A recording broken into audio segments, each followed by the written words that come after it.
ke-11 Kota Sawalunto dari SDN 03 Tepuk Tangan, yaitu saya sendiri, kemudian saudari Elvi Suryani, saudari Sidandayani, dan saudari Yudi Estri, yang pada pagi hari ini akan melaksanakan kegiatan diseminasi budaya positif yang terdapat pada modul 4.1.4.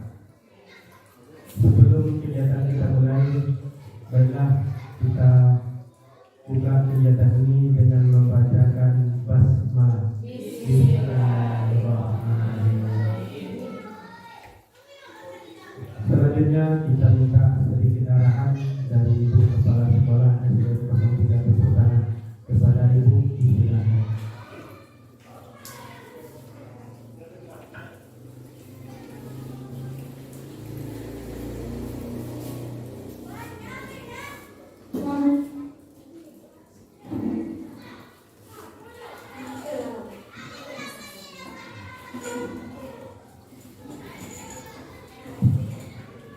Bismillahirrahmanirrahim.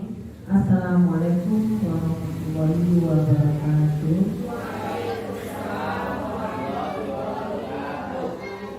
Yang saya hormati Bapak Ibu, guru-guru, peserta SDN 03 Tepuk Tangan. Puji dan syukur saya sama kita kepada Allah Subhanahu wa Ta'ala yang pada siang hari ini masih melimpahkan nikmat dan hidayah kepada kita semua, sehingga kita dapat berkegiatan di ruang modal kita ini dalam kegiatan ditutup itu destinasi kegiatan pada budaya positif dari calon guru penggerak. Kemudian salawat serta salam semoga senantiasa tercurah kepada arwah Nabi kita, yaitu Nabi besar Muhammad Sallallahu Alaihi Wasallam, mana beliau telah membawanya dari alam yang gelap kepada alam yang berilmu pengetahuan yang sama kita rasakan saat ini. Pertama, saya mengucapkan terima kasih banyak kepada calon guru penggerak hari ini empat yang akan tampil pada kegiatan destinasi itu budaya positif. Alhamdulillah kemarin sudah lulus 2 orang, dan juga kita sudah melaksanakan tentang budaya positif ini. Dan dari hasil kegiatan itu kita sudah melahirkan satu ruang berkah, itu disebut dengan juga segitiga restitusi. Dan dengan 4 CGP kita ini, maka pelaksanaan tentang budaya positif di sekolah kita ini semakin meningkat sesuai dengan profil belajar Pancasila. Jadi betul-betul terjadi perubahan yang besar kepada peserta didik kita saat ini.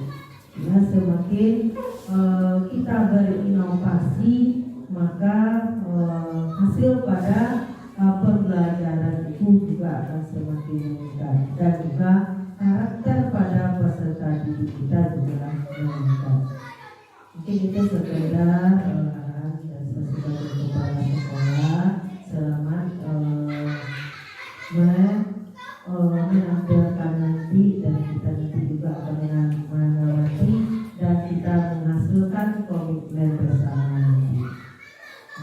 Setelah dan dengan mohon maaf dari satu saya. Assalamualaikum warahmatullahi wabarakatuh.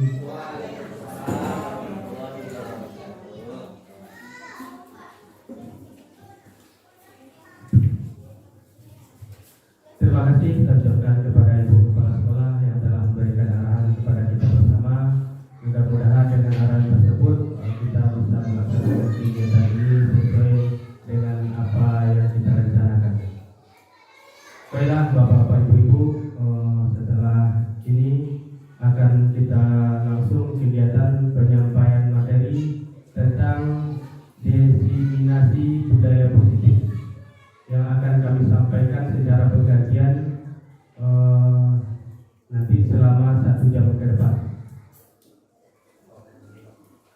Baiklah, untuk materinya yang pertama akan saya sampaikan sendiri.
Oke, baiklah Bapak Ibu, di sini kami berempat, sebagaimana yang telah disampaikan dari awal tadi, saya Samuel Putra, kemudian saudari Elvi Suryani, saudari Yudhya Dayani, dan saudari Yulia Pri, yang akan menyampaikan tentang diseminasi budaya positif di sekolah SDN 03 Tepuk Tangan.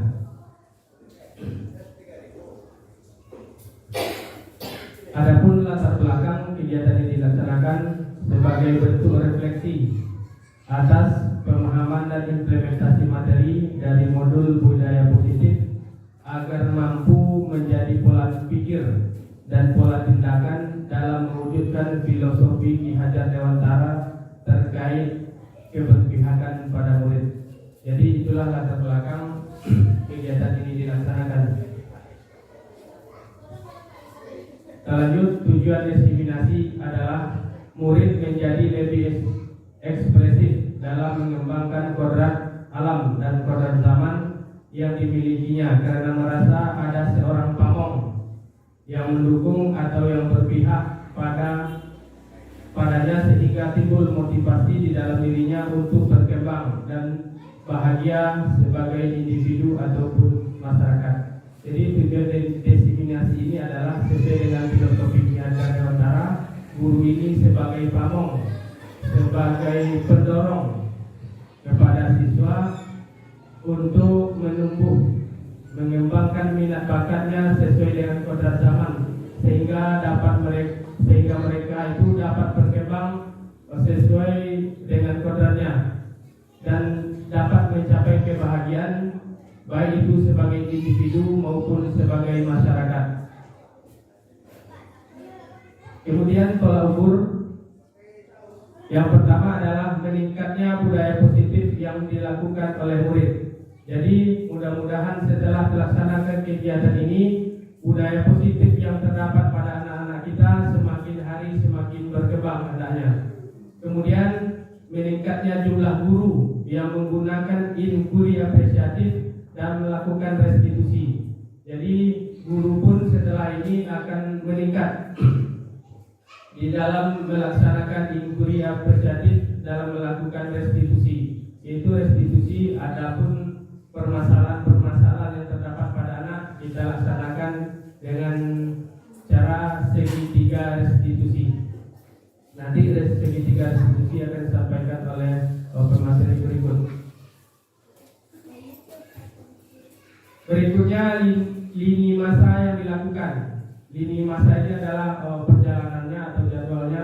Yang pertama, menghadap kepala sekolah untuk menjelaskan pentingnya pemahaman budaya positif dan keyakinan kelas di sekolah, serta meminta izin untuk berbagi praktik baik bersama rekan guru. Jadi yang pertama insyaallah telah kami laksanakan bersama dengan ibu kepala sekolah.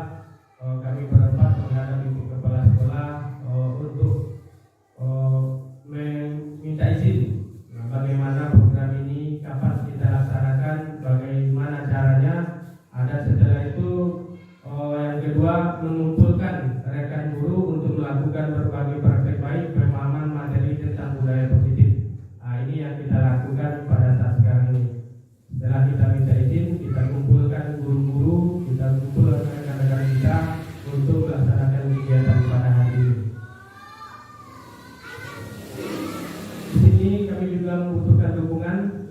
kami butuhkan adalah dukungan dari kepala sekolah, dukungan dari rekan guru, murid, agar tindakan yang telah disusun dapat dilakukan secara lancar dan menyeluruh. Kemudian sarana dan prasarana untuk menumbuhkan budaya positif di sekolah. Baiklah Bapak-Bapak, Ibu, inilah materi nanti yang akan kami sampaikan secara bergantian. Yang pertama, konsepsi inti budaya positif yang pertama adalah perubahan paradigma belajar. Yang kedua, disiplin positif. Yang ketiga, nilai-nilai kebajikan. Yang keempat, kebutuhan dasar manusia. Yang kelima, motivasi perilaku manusia. Yang keempat, posisi kontrol guru. Yang keenam, yang ketujuh, keyakinan kelas. Dan yang terakhir adalah segitiga restitusi. Jadi untuk yang pertama akan saya coba sampaikan, yaitu tentang perubahan paradigma belajar dan disiplin positif. Pembelajaran dengan paradigma baru.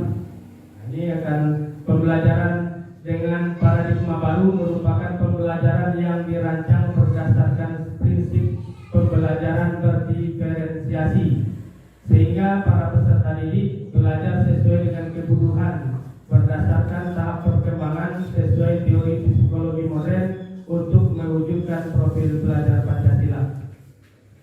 Baiklah Bapak-Bapak, Ibu-Ibu, mengenai paradigma baru. Kalau kita berbicara tentang paradigma baru, tentu ada paradigma lama. Sesuai seperti yang kita rasakan di saat kita masih menduduki sekolah dasar pada tahun 90-an.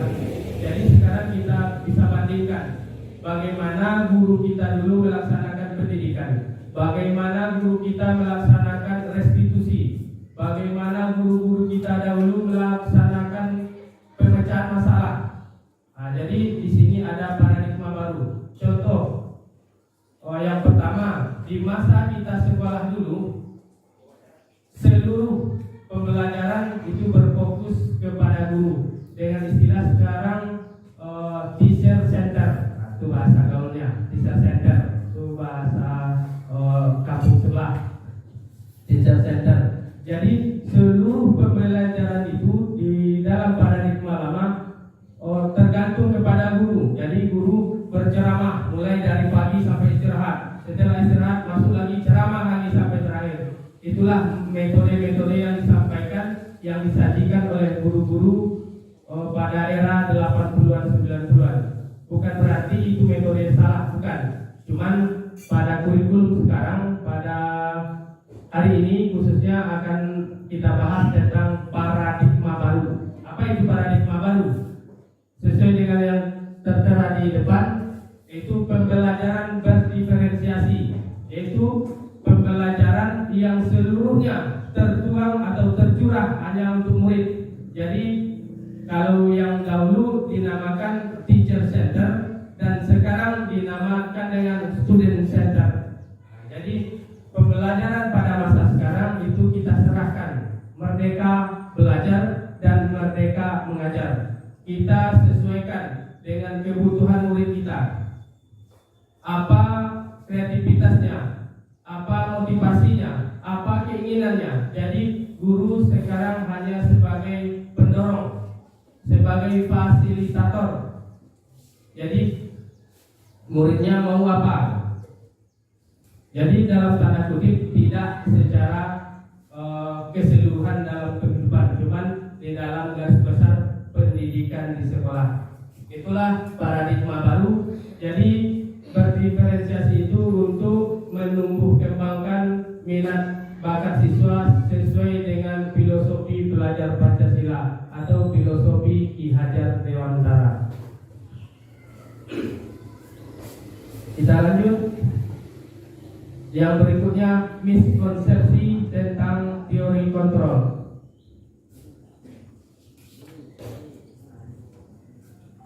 Jadi kita sebagai guru adalah sebagai pengontrol. Jadi yang pertama ada kata-kata misnya, seperti yang sering kita ucapkan di kehidupan sehari-hari, miskomunikasi. Jadi komunikasi yang tidak lancar. Begitu juga dengan materi yang sekarang miskonsepsi tentang teori kontrol.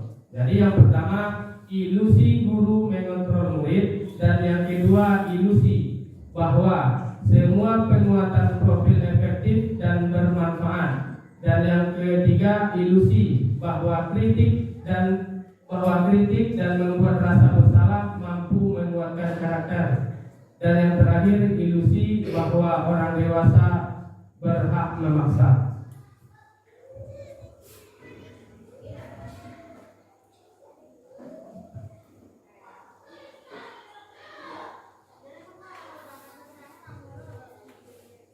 Di dalam teori kontrol, menurut Dr. William Glasser, teori meluruskan beberapa miskonsepsi tentang makna kontrol, yaitu yang perlu diluruskan adalah kontrol yang pertama, guru mengontrol murid.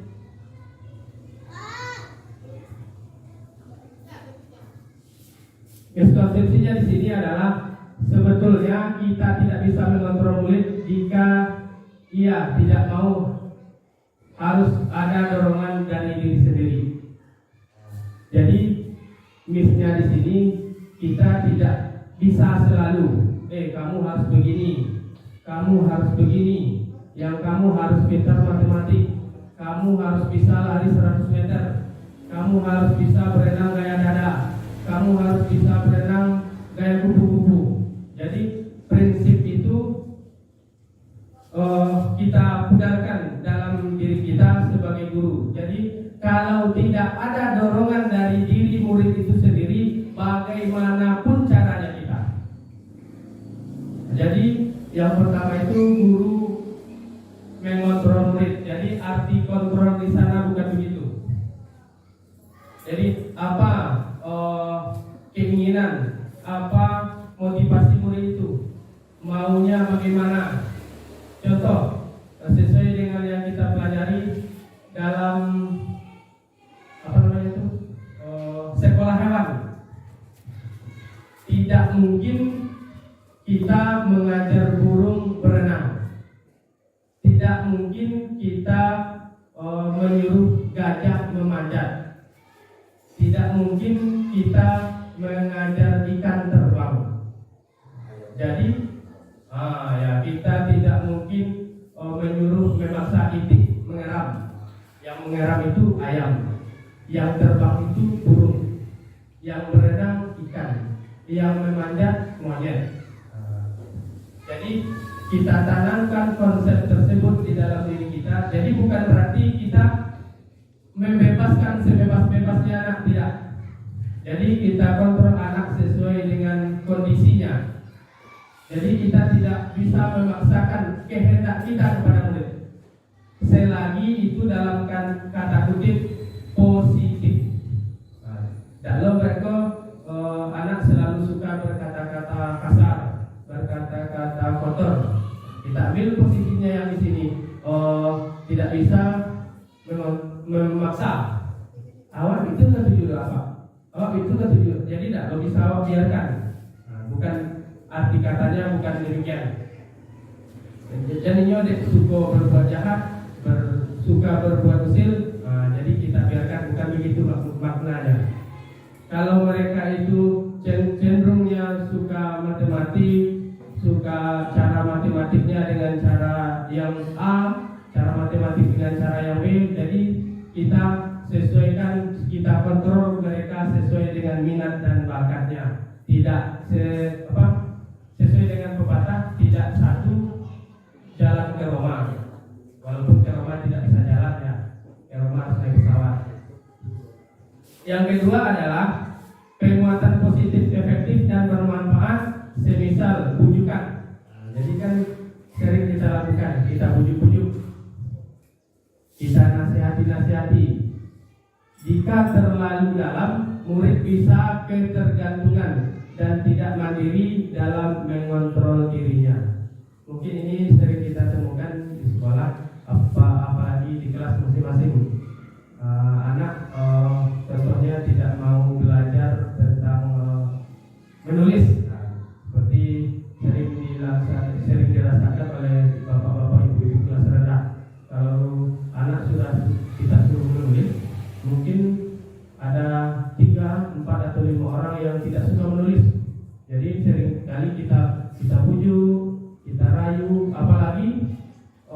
sampai kita kalau seandainya nanti siap 2 atau 3 baris Bapak Ibu kasih ini.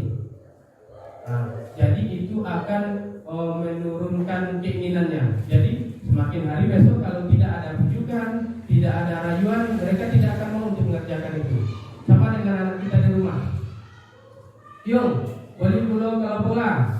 Kalau lagi binti 10.000, kalau binti 2 bidang. Nah, hal yang demikian adalah hal yang tidak positif. Jadi mereka nanti seterusnya kalau tidak ada upah, kalau tidak ada rayuan, kalau tidak ada imbalan, mereka tidak akan lakukan itu. Jadi carilah bagaimana hal-hal positif yang akan kita tanamkan itu tidak ada rayuan, tidak ada upah, tidak ada hal-hal di luar dirinya supaya mereka mau mengerjakan hal yang positif tersebut. Yang berikut yang ketiga, kritikan yang dapat membuat orang merasa bersalah, dapat menguatkan karakter. Kita kan beranggapan kalau kita kritik orang itu kita kita utarakan supaya mereka itu merasa bersalah. Nah, hal itu akan juga dapat merendahkan, menurunkan minat. Apalagi di secara keseluruhan kita sebut anak itu kita kritik. Kita saja sebagai guru, sebagai orang dewasa, kalau kita dikritik dengan kritikan yang tidak positif di depan khalayak ramai, apa yang akan kita rasakan? Itulah yang dirasakan oleh murid-murid kita. Jadi jangan awak sebagai guru dengan seenaknya kita kritik murid-murid kita di hadapan teman-temannya. Dengan seenaknya kita kasih mereka rasa bersalah. Itu akan memunculkan rasa dendam.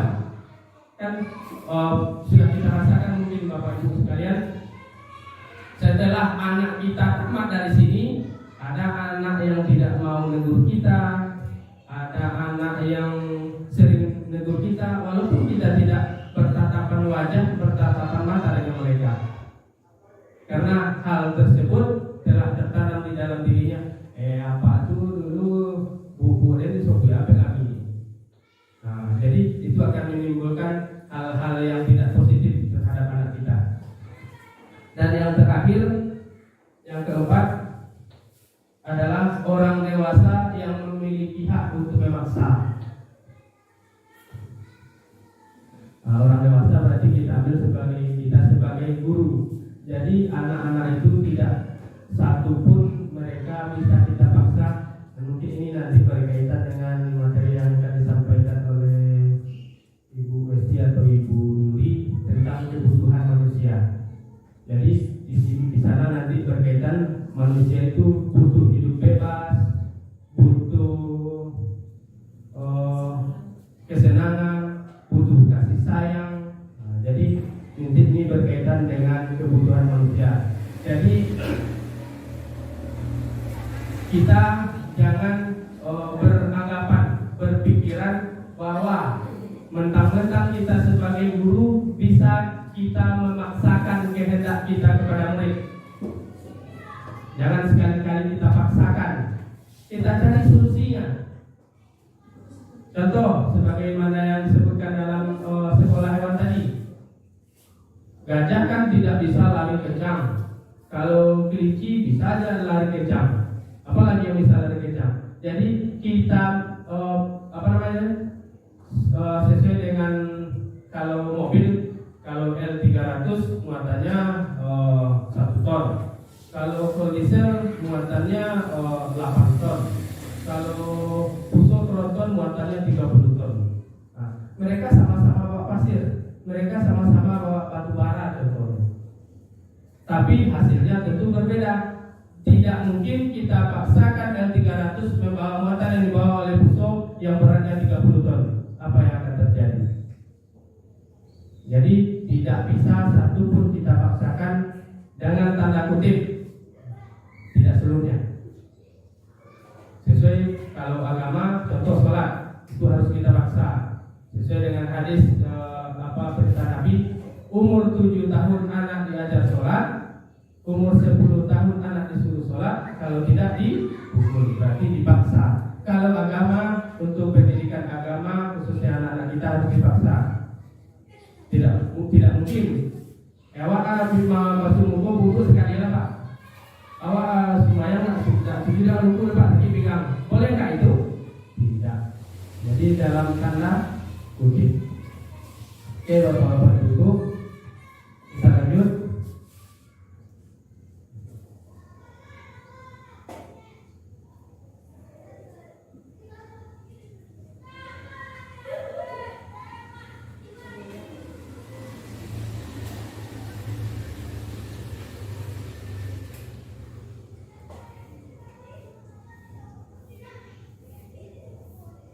Nah, kita lanjut mengubah paradigma stimulus respon ke pendekatan teori kontrol.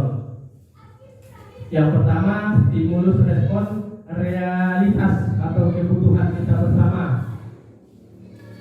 Teori kontrolnya adalah realitas kebutuhan kita berbeda. Jadi kebutuhan kita masing-masing itu berbeda. Nah, disitulah terdapatnya pendekatan teori kontrol. Kita tidak sama, kebutuhan dasar kita tidak sama. Tidak sama kebutuhan Bu Yuri dengan kebutuhan Bu Yuri. Tidak sama kebutuhan Pak Ikhlas dengan kebutuhan Pak Ilyas. Yang berikutnya, semua orang melihat hal yang sama. Sedangkan teori kontrolnya adalah setiap orang memiliki gambaran berbeda. Nah, kalau dibuat polisi bisa lah. Kalaulah sama pandangan seseorang, itu tidak akan ada tulisannya di dalam burung Garuda Bhinneka Tunggal Ika, berbeda-beda tetap satu. Sedangkan teori kontrolnya sesuai dengan itu, setiap orang memiliki gambaran berbeda. Kita jadikan perbedaan menjadi pemersatu. Yang ketiga, kita mencoba mengubah orang agar pandangan sama dengan kita. Nah, ini kan sering kita lakukan. Kita paksa orang supaya pandangannya itu sama. Apakah itu bisa? 90% tidak bisa. Kita tidak bisa samakan persepsi kita dengan orang lain, walaupun tujuannya sama. Sedangkan teori kontrolnya adalah kita berusaha memahami pandangan orang lain tentang dunia. Pahami pandangan orang, menghargai pandangan orang sesuai dengan Pancasila sila keempat, menghargai pendapat orang lain, menghargai pandangan orang lain. Yang berikutnya, perilaku buruk dilihat sebagai suatu kesalahan. Nah, ini sering nih kita lihat di dalam kehidupan sehari-hari. Pak Pintu Waminang di ujian sawi hilang panen setahun, yang tidak berlihat. Mereka lakukan satu saja kesalahan. 1000 kebaikan yang telah mereka lakukan beberapa tahun yang lewat hilang dengan hal yang satu. Cie salah ya, kesalahan kebaikan yang lama lah dibuat bisa hilang di situ. Ini ada gambaran kalau air putih dihinggapi oleh satu lalat, apa yang akan kita buang? Airnya kita buang. Coba kalau madu dihinggapi oleh satu ekor lalat, apa yang kita buang? Lalatnya. Adilkah kita? Jadi jangan kita memandang itunya ada salah buang. Coba kalau yang si Anu berbuat satu kesalahan, tidak akan dibaca itu. Karena mereka mendatangkan keuntungan yang banyak buat diri kita. Itu stimulus respon. Sedangkan teori kontrolnya adalah semua perilaku memiliki tujuan. Nah, ini perilakunya begini, yang ini perilakunya begini, tujuannya sama. Yang ditanya nanti adalah 10. Dari mana datangnya 10? Bisa jadi dari 1 tambah 9, bisa jadi dari 2 kali 5, bisa jadi dari 4 tambah 6. Nah, jadi jalan ke 10 itu bermacam-macam.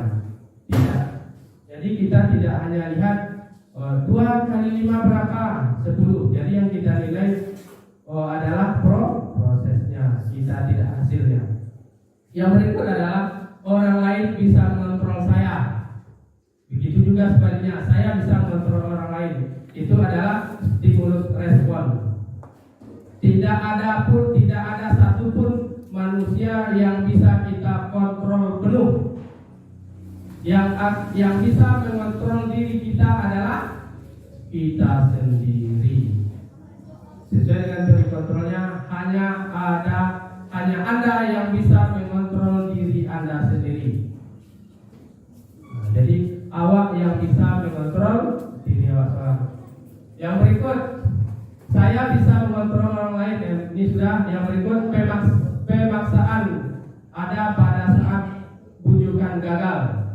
Teori kontrolnya adalah kolaborasi dan konsekuensi menciptakan pilihan-pilihan baru. Yang terakhir, model berpikir menang kalah. Ini sering juga nih, ada yang menang, ada yang kalah. Sedangkan di dalam teori kontrolnya adalah model berpikir menang.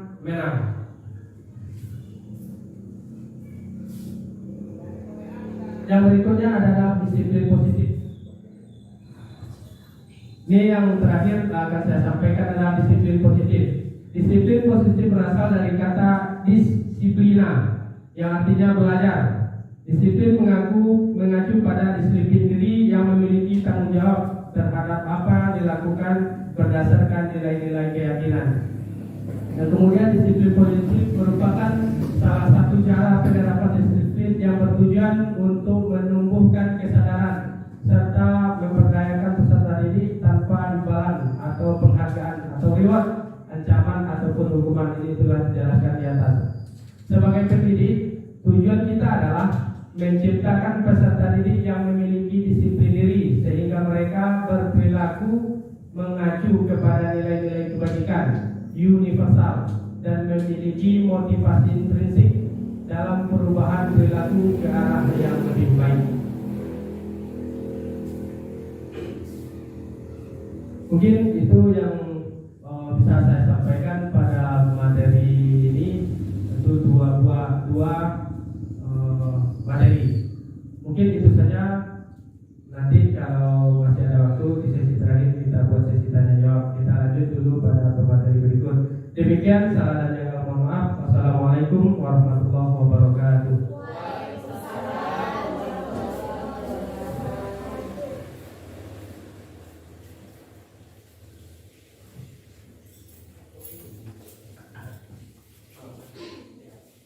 Assalamualaikum warahmatullahi wabarakatuh.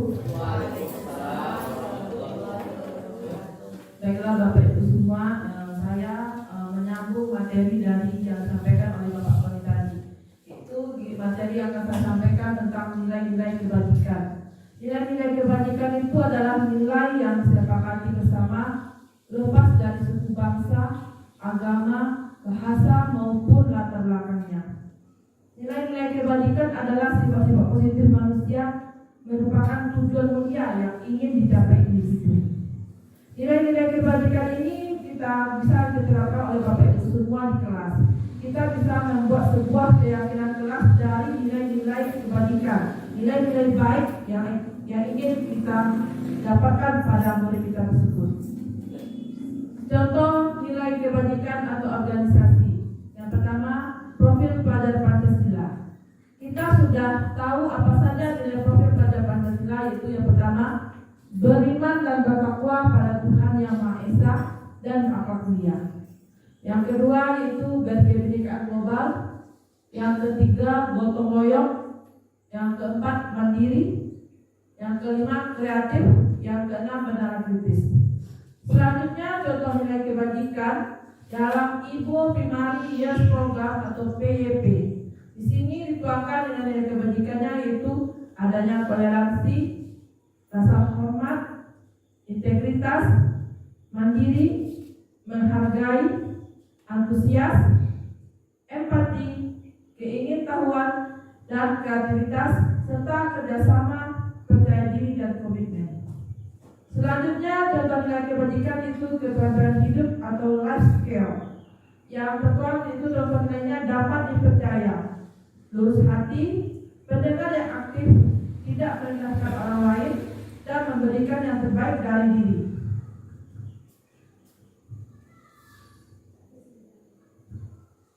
Selanjutnya, contoh nilai kebajikan pada 9 pilar karakter.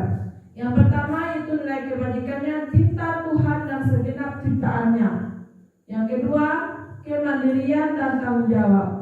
Yang ketiga, kejujuran atau amanah dan diplomatis. Keempat, hormat dan santun. Yang kelima, dermawan, suka menolong dan gotong royong. Selanjutnya, percaya diri, kreatif dan bekerja keras. Dan kepemimpinan dan keadilan.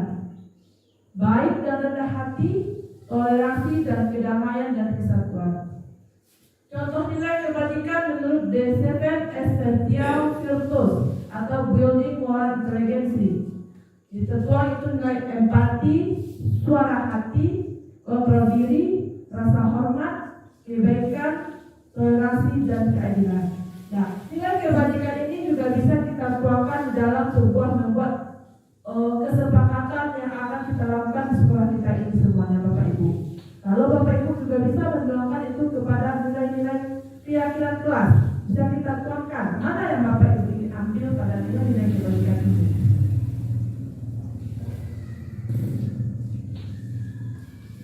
Tadi yang Bapak Tony bilang tadi kebutuhan dasar. Ini adalah kebutuhan dasar manusia. Apa itu kebutuhan dasar manusia? Segala sesuatu yang kita lakukan untuk mendapatkan apa yang kita inginkan. Seluruh tindakan yang kita lakukan memiliki tujuan tertentu, dan semua usaha terbaik yang kita lakukan adalah dalam rangka agar kebutuhan dasar kita terpenuhi dengan baik. Apa saja kebutuhan dasar manusia itu?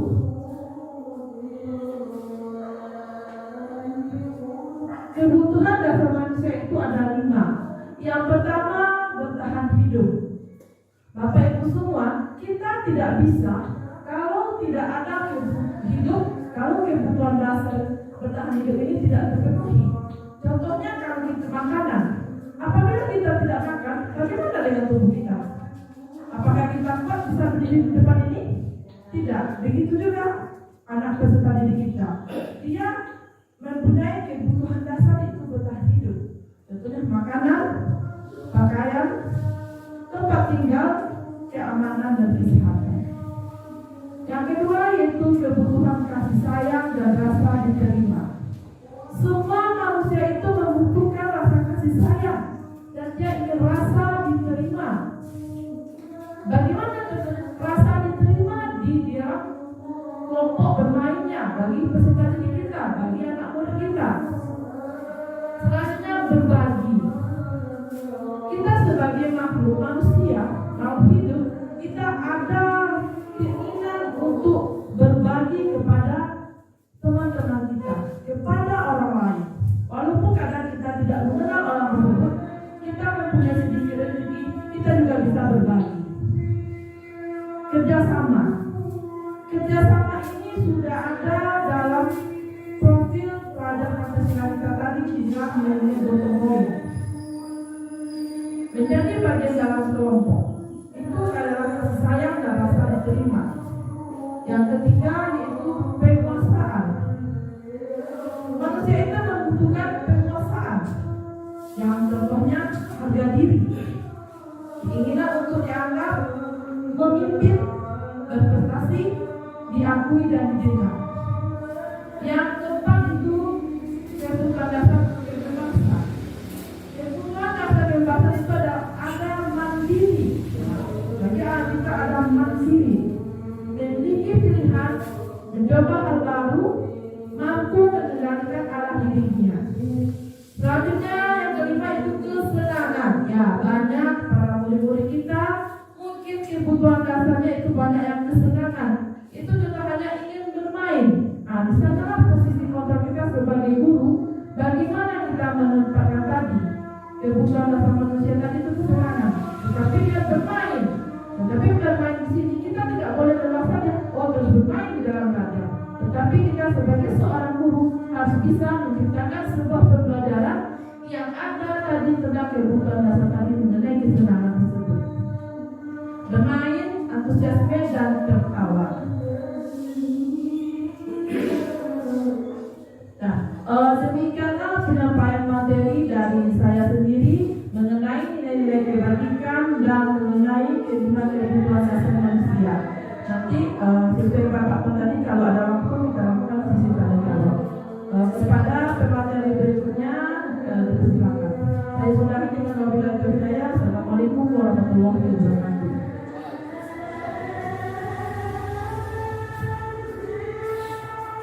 Bismillahirrahmanirrahim. Assalamualaikum warahmatullahi wabarakatuh. Baiklah, di sini saya akan melanjutkan materi nomor 6 dan 7, yaitu yang nomor 6, motivasi perilaku manusia. Yang pertama, motivasi eksternal atau ekstrinsik yang berasal dari luar diri, yaitu untuk menghindari ketidaknyamanan atau hukuman. Yang kedua, untuk mendapatkan imbalan atau penghargaan dari orang lain. Sedangkan motivasi internal atau intrinsik untuk menjadikan orang yang mereka inginkan dan menghargai diri sendiri dengan nilai-nilai yang mereka percaya.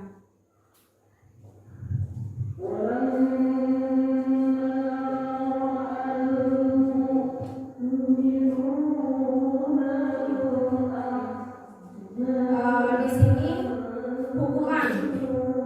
Yang pertama, tidak terencana atau tiba-tiba.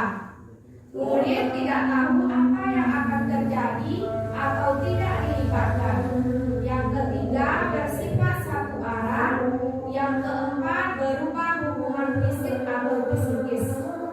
Konsekuensinya, terencana atau disepakati sesuai peraturan. Murid tetap dibuat tidak nyaman. Yang ketiga, sikap guru selalu memonitor murid.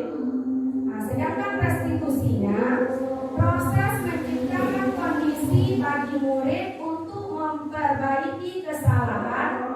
Yang kedua, proses kolaborasi yang mengajarkan murid untuk mencari solusi sendiri.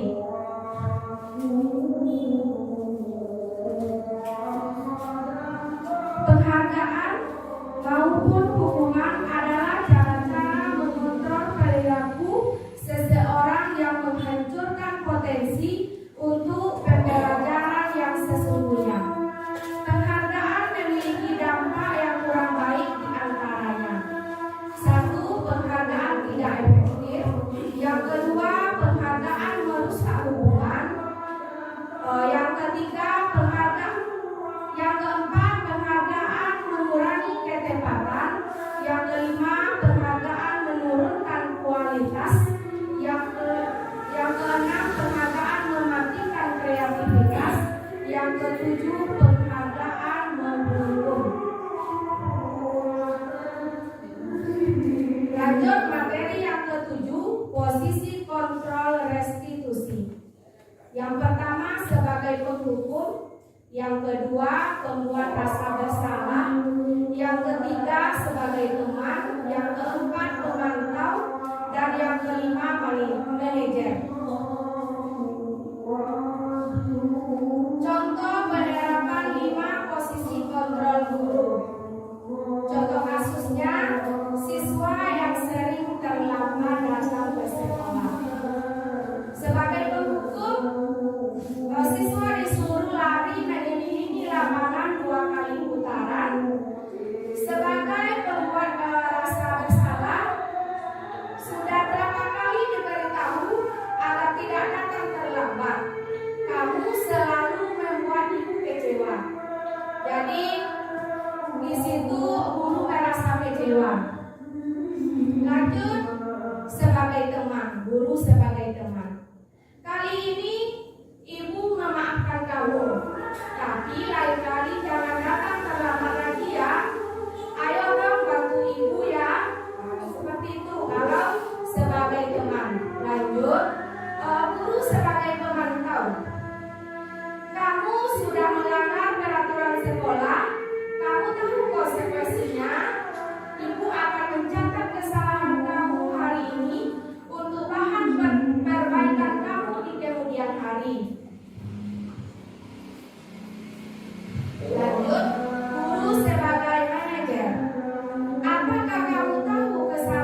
Jadi kita menanyakan atau menggali dari siswa.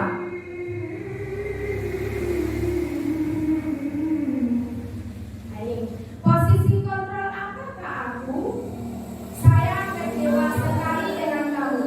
Kira-kira ini posisi kontrol guru yang mana ini? Nah, kita lihat. Bagus. Kalau guru kecewa, itu guru membuat rasa bersalah kepada siswa. Ani, kamu tidak pernah benar melakukannya. Kira-kira posisi kontrol yang manakah ini? Bagus, Yuri. Kita lihat. Nah, jadi posisi kontrol guru sebagai penghukum. Posisi kontrol apakah aku? Ayo melakukan demi ibu ya. Jadi demi ibu. Bagus. Jadi sebagai teman. Lanjut yang terakhir. Posisi kontrol apakah aku? Kamu tidak pernah mendapatkan nilai jika tidak pernah mengerjakan tugas.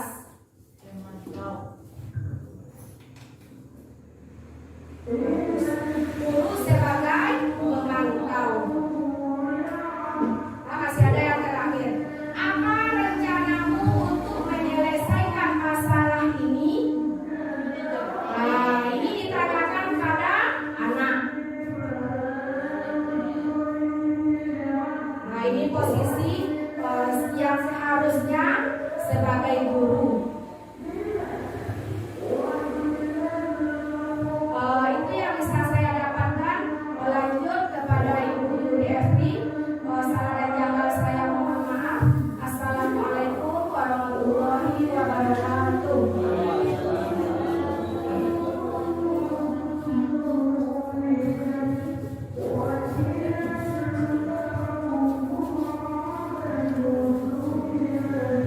Bismillahirrahmanirrahim. Assalamualaikum warahmatullahi wabarakatuh. Waalaikumsalam. Alhamdulillahirabbil alamin. Tibalah giliran saya. Terima kasih ibu-ibu dan bapak-bapak, masih semangat? Selalu semangat. Sebelumnya ada speaking dulu sebentar. Ibu dan bapak cari pasangan berdua ya. Nanti di mejanya laptopnya diamankan dulu. Setiap pasang dikasih 1 permen. Ibu jangan dengan siapa? Dengan Nani.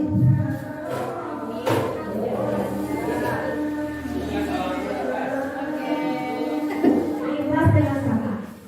Kita sendiri. Makasih ya Yuri. Oke, kita mulai dari dulu. Instruksinya begini.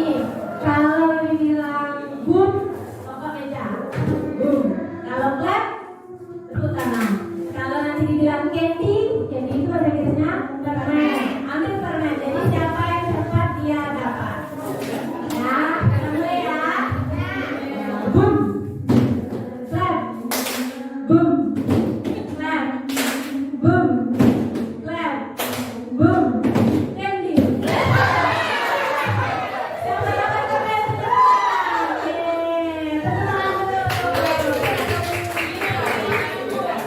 Terima kasih. Ada cadangannya Bu. Silakan nanti diambil di sini ya Bu.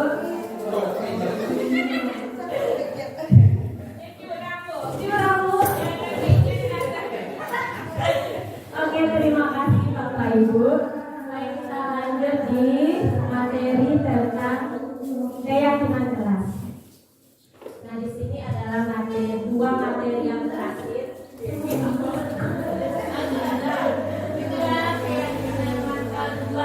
Materi budaya positif yang terakhir yaitu keyakinan kelas. Nah, mengapa keyakinan kelas dan mengapa bukan peraturan kelas?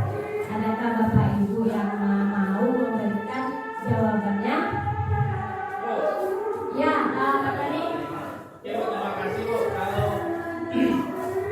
keyakinan di sana tidak ada hukuman. Kalau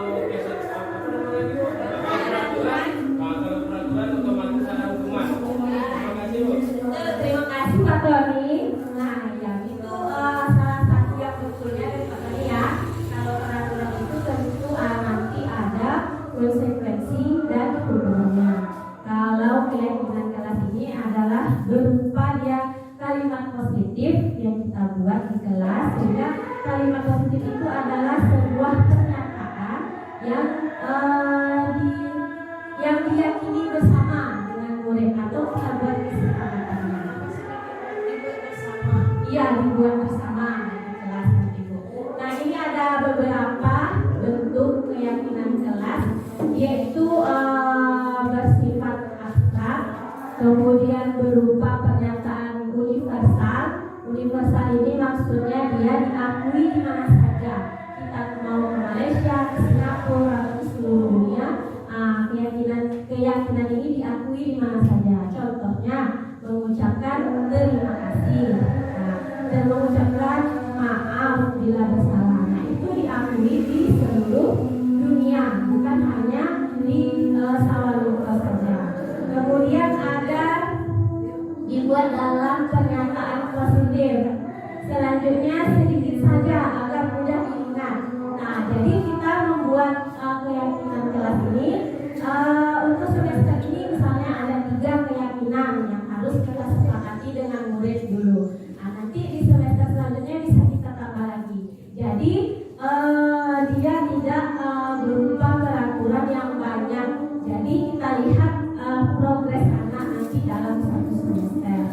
Kemudian ada sesuai dengan kondisi kelas dan sekolah sehingga mudah diterapkan. Jadi untuk membuat keyakinan kelas ini kita melihat dulu karakteristik murid kita dan kita melihat bagaimana lingkungan sekolah kita dulu, baru kita membuat keyakinan kelas. Kemudian ada lagi semua warga sekolah atau kelas dilibatkan dalam membuat keyakinan kelas.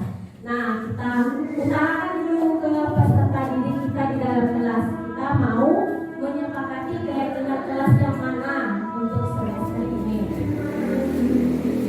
Lanjut, ini ada urutan langkah-langkah utama dalam menerapkan keyakinan kelas serta pendalamannya.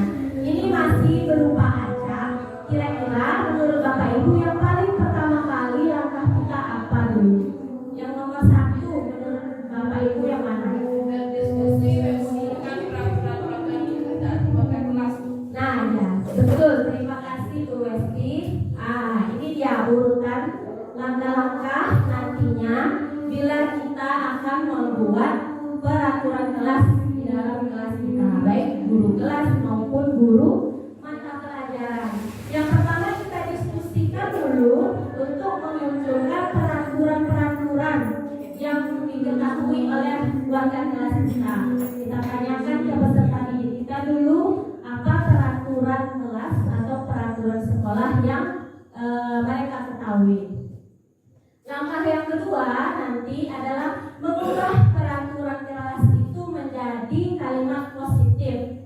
Misalnya kita mau merubah kita mau membuat keyakinan kelas agar kelas kita ini bersih. Nah, kita ambil peraturannya jangan buang sampah sembarangan. Kita ubah dulu ke kalimat positif. Apa itu kalimat positifnya? Jangan buang sampah sembarangan.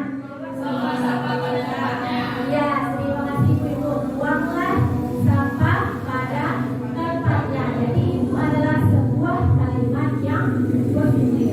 Lanjut, yang ketiga langkahnya nanti kita menyaringkan peraturan-peraturan menjadi nilai-nilai kebajikan atau keyakinan. Kalau tadi buanglah sampah pada tempatnya. Nah, kita jelaskan juga apa nilai kebajikannya. Yang pertama tentu kebersihan. Nah, kemudian ada juga nilai kebajikannya nanti tanggung jawab. Ya. Terus yang keempat, langkahnya kita diskusikan mengenai gambar perilaku yang mencerminkan keyakinan kelas. Nah, gambarannya kita diskusikan dengan peserta didik kita. Lanjut yang kelima yaitu berdiskusi mengenai peran seluruh warga sekolah. Nah, nanti kita sampaikan juga ke peserta didik, peran peserta didik itu apa, peran guru apa, peran ibu kepala sekolah, peran tenaga pendidikan juga apa. Nah, nanti bisa kita buat kesepakatannya di dalam kelas, misalnya guru dan murid saling menjaga kebersihan kelas. Nah, itu bisa kita ambil sebagai kesepakatan kelas dan kita sepakati bersama dengan murid kita. Nah, selanjutnya ini ada contoh, misalnya kita di dalam kelas ingin murid kita meletakkan sesuatu itu pada tempatnya, seperti misalnya buku. Kita ingin murid kita selalu kembalikan buku ke tempatnya. Nah, itu adalah nanti kita jelaskan nilai kebajikannya itu adalah tanggung jawab. Nah, ada lagi dilarang mengganggu orang lain. Nah, itu kan masih berupa peraturan. Nah, nanti bisa kita buat saling menghormati atau saling menyayangi, bisa kita buat seperti itu. Ada lagi hadir di sekolah 15 menit sebelum pembelajaran dimulai. Ya, datang tepat waktu tadi. Di situ juga nilainya adalah menghormati orang lain dan komitmen kepada tujuan. Ini berupa contoh. Nah, ini ada 2 buah poster tentang keyakinan kelas. Ada warna hijau dan ada warna putih. Menurut Bapak dan Ibu guru, kira-kira mana yang merupakan kesepakatan kelas atau keyakinan kelas? Yang warna putih. Sepakat kita ibu-ibu, bapak-bapak? Sepakat. Oke, yang warna putih karena di situ ada ada nilai kebajikannya, kalimat positifnya, dan juga di situ ada peran dari guru dan muridnya. Di situ disebutkan kami guru dan murid yang saling menyayangi. Jadi di dalam kelas itu kita membuat kesepakatan kami guru dan murid saling menyayangi. Nampak di situ peran guru, peran murid, dan apa nilai kebajikan yang kita inginkan. Kemudian ada lagi kami murid yang semangat belajar. Nah, ada lagi kami murid yang peduli dengan teman-teman. Nah, ini adalah berupa contoh kesepakatan kelas yang nanti bisa kita buat di kelas dan kita sepakati bersama. Karena dengan adanya kalimat positif, tentu nanti diharapkan akan tumbuh motivasi intrinsik dari dalam diri murid. Nah, ini ada lingkaran spiral di mana nanti di suatu sekolah itu kan ada peraturan kelas dan ada peraturan sekolah. Nah, yang nanti kita rubah ke keyakinan kelas, ke kalimat yang positif, sehingga nanti terciptalah lingkungan yang positif. Setelah nanti tercipta lingkungan positif, maka semua itu akan membudaya nantinya. Jadilah budaya yang positif, insya Allah. Kemudian materi yang terakhir nomor 8 yaitu tentang segitiga restitusi, yaitu suatu proses dialog yang dijalankan oleh guru agar dapat menghasilkan murid yang mandiri dan bertanggung jawab. Nah, di sini apabila murid kita ada masalah, nah kita menggunakan pendekatan restitusi ini untuk menyelesaikan masalahnya. Di dalam restitusi ini ada 3 tahapan. Yang pertama kita menstabilkan identitas murid dulu. Kita stabilkan identitas murid kita agar dia tidak canggung gitu nanti berdiskusi dengan kita. Dia tidak tegang atau dia tidak takut deg-degan untuk berhadapan dan berdiskusi dengan kita. Kemudian ada yang langkah kedua yaitu memvalidasi tindakan yang salah. Nah, berdasarkan prinsip setiap perilaku berupaya memenuhi suatu kebutuhan tertentu. Nah, ini ada contoh beberapa pernyataan atau pertanyaan yang bisa kita gunakan ketika nanti tahap validasi tindakan yang salah. Yang pertama ada kamu pasti punya alasan mengapa melakukan hal itu. Nah, kita tanyakan alasannya mengapa anak kita melakukan hal yang tidak baik atau dia melanggar kesepakatan yang sudah kita buat. Yang kedua ada lagi contohnya, padahal kamu bisa melakukan yang lebih buruk dari ini ya. Nah, kita tanyakan apakah itu baik atau buruk. Kemudian ada di tahap menanyakan keyakinan. Di dalam tahap menanyakan keyakinan ini kita menanyakan keyakinan anak kita.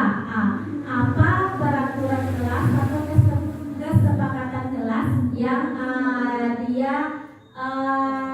dia langgar begitu. Berupa pertanyaannya bisa apa keyakinan kelas kita tanyakan dulu. Apa keyakinan kelas yang sudah kita buat dengan anak kita. Kemudian apa nilai-nilai yang sudah kita sepakati bersama. Kita tanyakan juga kepada anak kita.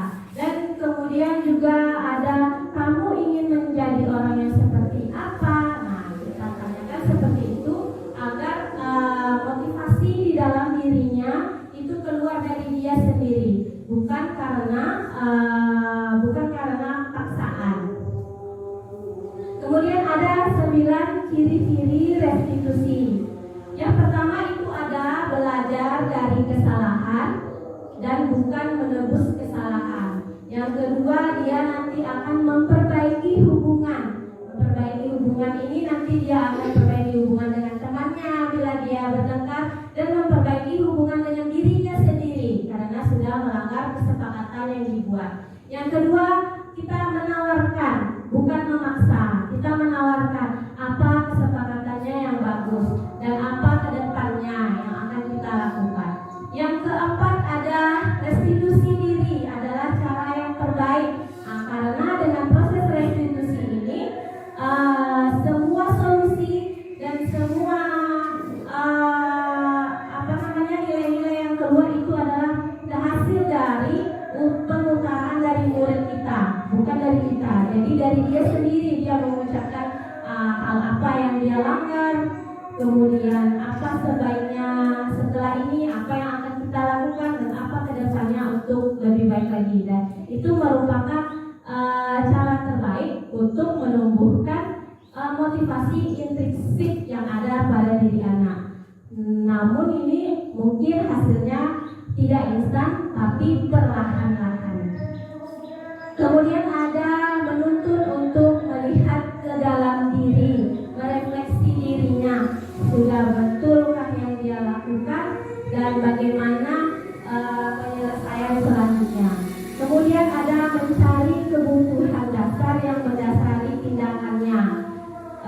Restitusi ini juga berfokus pada karakter dan bukan tindakan.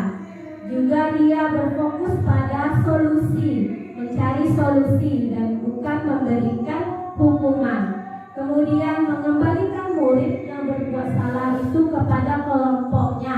Jadi tidak selalu dia kita asingkan. Maka insya Allah nanti motivasi intrinsik murid kita akan terbangun walaupun dengan perlahan-lahan. Nah, tadi dari kesimpulan dari materi 1 sampai 8 ini kita membicarakan tentang disiplin positif. Nah, diharapkan nanti sekolah kita ini menjadi lingkungan yang membudaya, yang memiliki budaya positif, yang guru-gurunya menempatkan dirinya sebagai manajer dalam penyelesaian masalah, sehingga nanti kita akan untuk menjadi manajer itu kita menyelesaikan masalahnya dengan proses restitusi seperti mungkin kita dulu sudah dicontohkan oleh dua Bapak Ibu GP kita yang sudah. Kemudian ini adalah contoh kemudian kita berada di tahap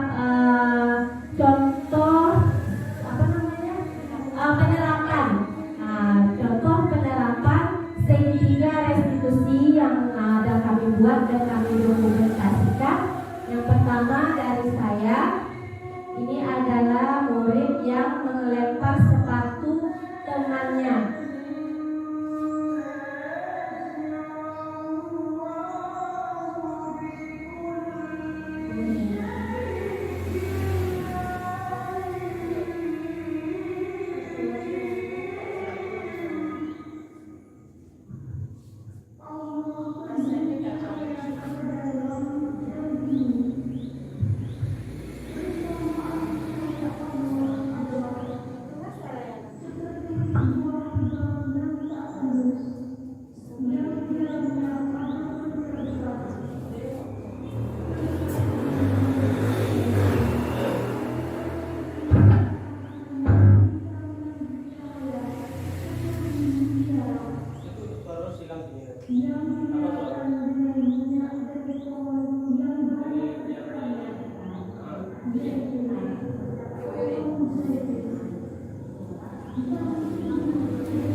Itu adalah contoh dari simulasi penerapan segitiga restitusi yang sudah saya buat, Bapak Ibu.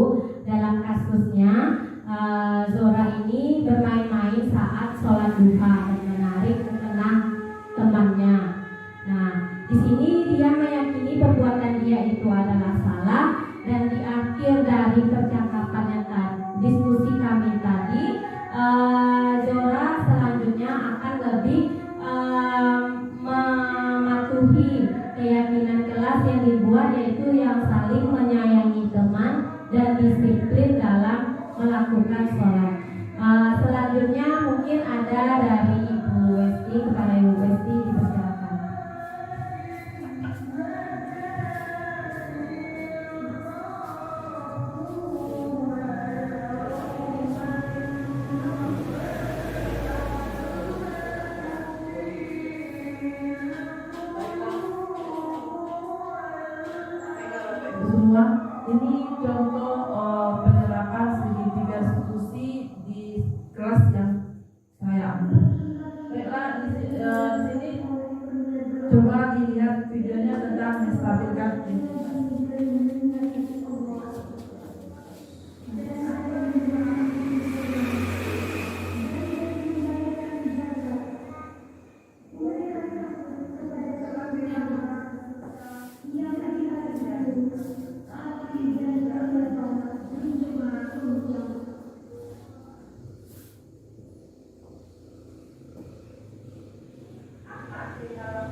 Di sini keyakinan kelas yang dilanggar oleh Kaila itu tentang saling menghormati. Di sini Kaila ini tugasnya sering dicontek oleh temannya. Jadi Kaila ini sangat sakit hati dan marah terhadap temannya. Setelah melakukan segitiga diskusi ini, Kaila merasa senang dan juga dia tidak berjanji tidak akan mengulang lagi kesalahan yang dilakukan itu karena dia sudah melanggar keyakinan kelas itu saling menghormati. Selanjutnya kepada Pak Tony.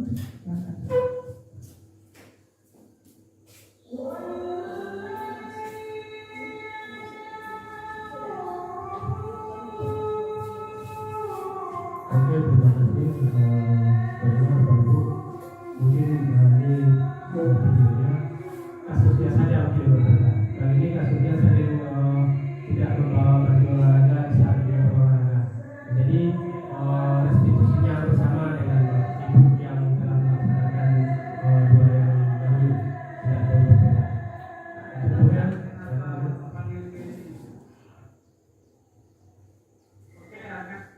nah ini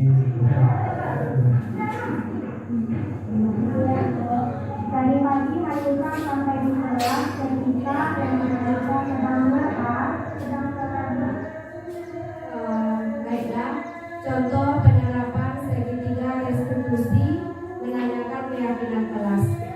Di sini kasusnya Hanifah sering terlambat datang ke sekolah. Di kelas sampai di kelas temannya sudah melaksanakan sholat duha. Jadi di sini ada menstabilkan identitas, ada validasi tindakan, dan menanyakan keyakinan kelas.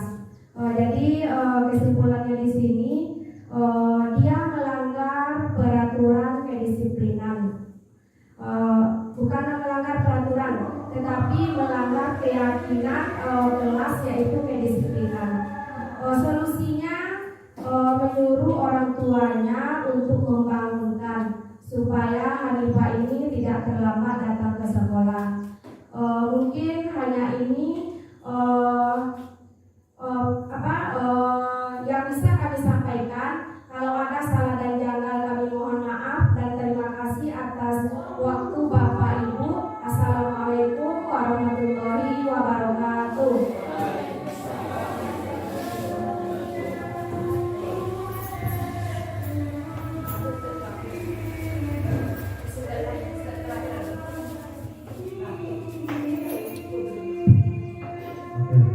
Terima kasih Bapak Ibu, kita telah sampai di ujung kegiatan. Kita bacakan penutup.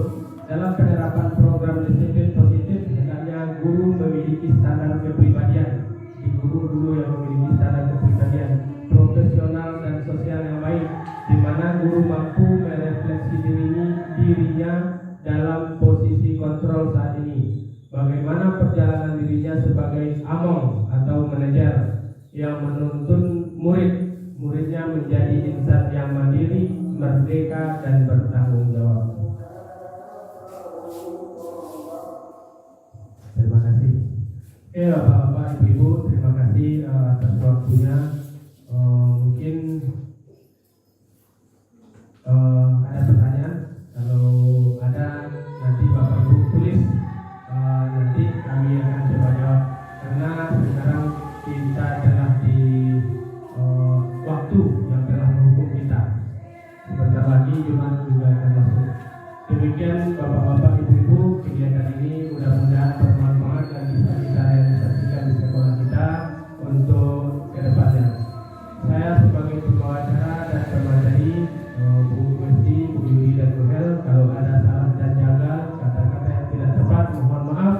Diakhiri wabillahi taufiq wal hidayah. Wassalamualaikum warahmatullahi wabarakatuh.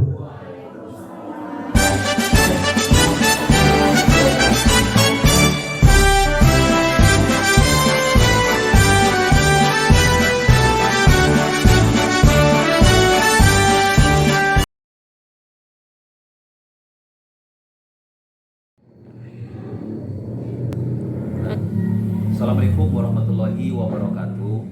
Saya Yulias SPD SD, guru kelas 3 SD 03 Tumpuh Tangak, Kecamatan Telawi, Kota Sawalunto.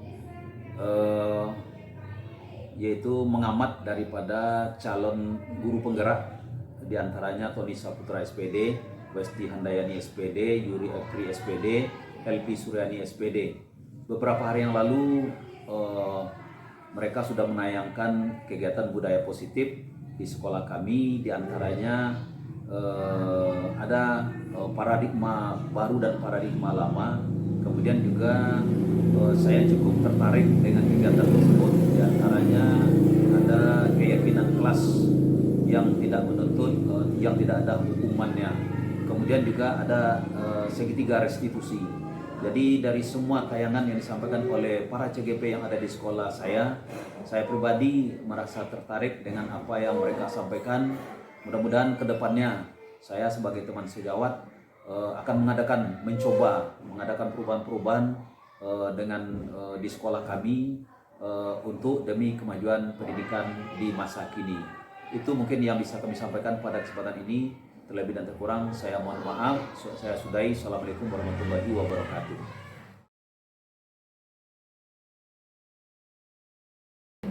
Assalamualaikum warahmatullahi wabarakatuh.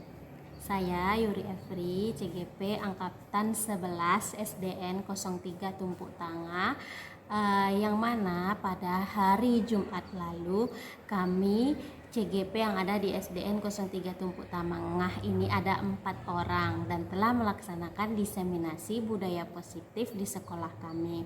Nah, saya ingin menyampaikan refleksi saya terhadap hasil diseminasi ini, di mana saya merasa bangga dan senang karena telah terlaksananya diseminasi budaya positif di sekolah saya dengan berkolaborasi dengan teman sesama CGP yang ada di sekolah saya. Nah, untuk yang selanjutnya saya akan memperbaiki diri saya lebih baik, menjadi lebih baik lagi, dan akan memperkuat lagi keyakinan kelas bersama peserta didik saya. Dan saya juga akan kedepannya akan menyelesaikan bila ada siswa saya yang bermasalah dengan pendekatan restitusi ini. Mungkin itu refleksi dari saya. Terima kasih. Assalamualaikum warahmatullahi wabarakatuh.